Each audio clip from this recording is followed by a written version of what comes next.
নমস্কার, সবাই কেমন আছেন? আশা করি ভালো আছেন। আজকে আবার একটা রান্নার ভিডিও নিয়ে চলে এলাম। আজকে করব বাটা মাছ, নুন হলুদ মাখিয়ে নিয়েছি। আর এখানে আছে সবজি, ঝিঙে, আলু, পটল, বটবটি, টমেটো দিয়ে একটা পাতলা ঝোল হবে গরমে। চলুন গ্যাসে কড়াই বসিয়ে দিই। আমি কড়াইতে তেল দিয়ে দিয়েছি, তেল গরম হয়ে গেছে। এবার মাছগুলো ভেজে নেব। আমি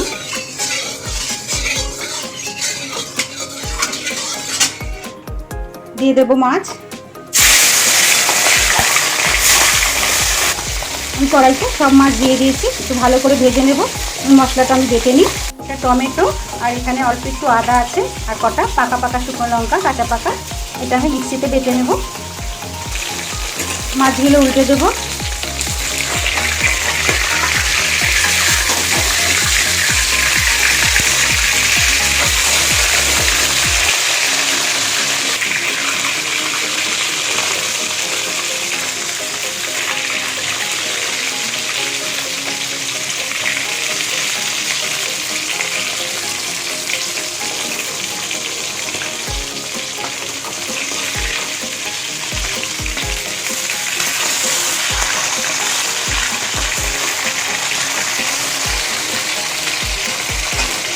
আর একটা ভালো করে ভেজে নেব।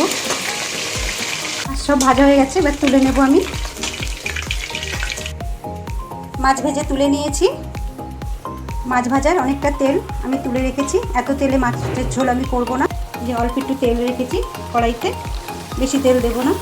দেবো একটু সাদা জিরে ফোড়ন, দেবো দুটো তেজপাতা ছিঁড়ে নিয়েছি। এবার দিয়ে দেবো কেটে রাখা সবজি।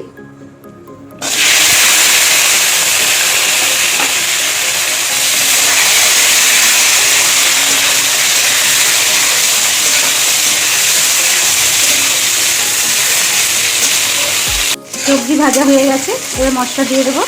এই যে মশলাটা করে রেখেছিলাম, এই যে পেস্টটা দিয়ে দেবো।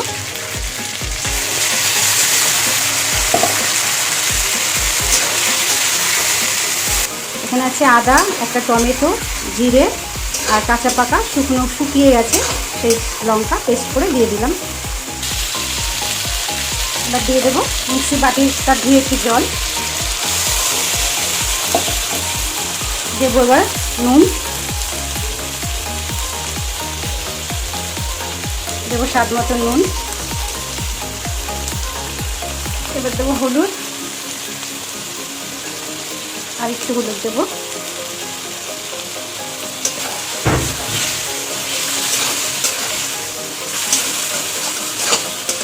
গরমে এরকম হালকা পাতলা ঝোল খাওয়াই ভালো, সবার পক্ষেই ভালো। একটু কষুক। মাছের ঝোল ভালো মতন ফুটে উঠেছে। এবার ভেজে রাখা মাছগুলো দিয়ে দেবো। ভেজে রাখা মাছ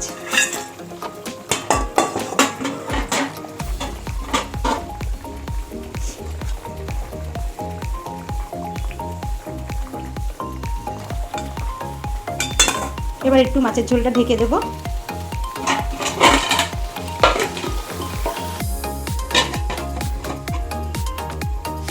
ঝোলটা হয়ে গেছে, এবার আমি নামিয়ে নেব।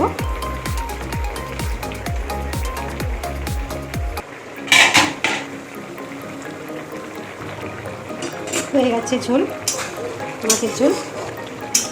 এবার নামিয়ে নেব, গ্যাস বন্ধ করে দেব। মাছের ঝোল ঢেলে নিয়েছি আমি, দেখুন পাতলা বাটা মাছের ঝোল সবজি দিয়ে। ব্যাস, আজ এই পর্যন্ত। সবাই ভালো থাকবেন, সুস্থ থাকবেন। আমার রান্নাটা ভালো লাগলে একটা লাইক করে দেবেন। আবার পরে দেখা হবে।